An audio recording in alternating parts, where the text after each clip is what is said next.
ఒక కీలక కామెంట్స్ చేసి నేను ఎప్పటి నుంచో చెప్తున్నాడు. మరి ఈయన జ్యోతిష్యం ఎప్పుడు నిజమవుతుందో చూడాలి. త్వరలోనే బీజేపీలో బీఆర్ఎస్ విలీనం అవుతుందంట. మరి ఎప్పుడవుతుంది, ఎవరు చేస్తారనేది చూడాలి. త్వరలోనే బీజేపీలో బీఆర్ఎస్ పార్టీ విలీనం కాబోతుందని కోమటిరెడ్డి వెంకటరెడ్డి హాట్ కామెంట్స్ చేసిరట. రాష్ట్రంలో బీఆర్ఎస్ పని అయిపోయింది, కాంగ్రెస్ని విమర్శించే అర్హత హరీష్ రావుకు లేదు అని కూడా చెప్పిందట. బీఆర్ఎస్ హయాంలో చేసిన అప్పులకు మేము మిత్తిలు కడుతున్నాం అంటున్నారట. సరే, ఎవరు వచ్చినా కానీ ఇక గవర్నమెంట్ మీకు ఇంట్లోకే లేని తెచ్చి కట్టరు మిత్తిలు. గవర్నమెంట్ అంటే ప్రజల సొమ్మే మీరు మిత్తిలు కడతారు. మీరు చేసిన అప్పులకు నెక్స్ట్ ఇంకెవరైనా వేరే గవర్నమెంట్ వస్తే వాళ్ళు కడుతుంది. సరే, అది వేరే విషయం. కాకపోతే బీఆర్ఎస్ పార్టీ బీజేపీలో విలీనం అవుతుందంట. మరి ఎప్పుడు విలీనం అవుతుందో చూడాలి.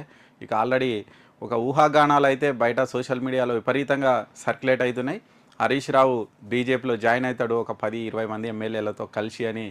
మరి అది ఎవరు స్ప్రెడ్ చేస్తారో, ఎందుకు చేస్తున్నారో తెలియదు.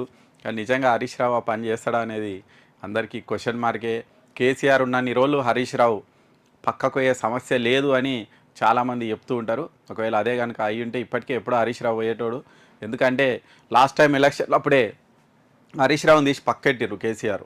అంటే ఆయనను మానసికంగా అయితే చాలా వేదనకు గురి చేసిరు. ఆయన న్యూస్ పబ్లిష్ చేయకుండా అసలు ఆయన తీసి మొత్తం పక్కెట్టి పార్టీ కార్యక్రమాలకు వెళ్ళకుండా చాలా మానసికంగా అయితే ఒక రకమైనటువంటి ప్రెజర్ పెట్టిరు. ఆ తర్వాత ఏం జరిగిందో ఏమో కానీ మళ్ళీ హరీష్ రావు ఆప్తుడైపోయారు.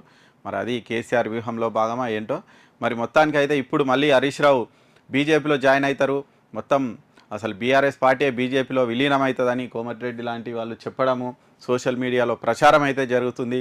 మరి ఆ ప్రచారం ఎంతకు అంటే నిజమవుతుందా, అబద్ధమవుతుందా, ఉట్టి రాజకీయ విమర్శలైనా అవే మనకు నెక్స్ట్ తెలిసే అవకాశం ఉంది. ఇక ప్రజాభవన్లో బట్టి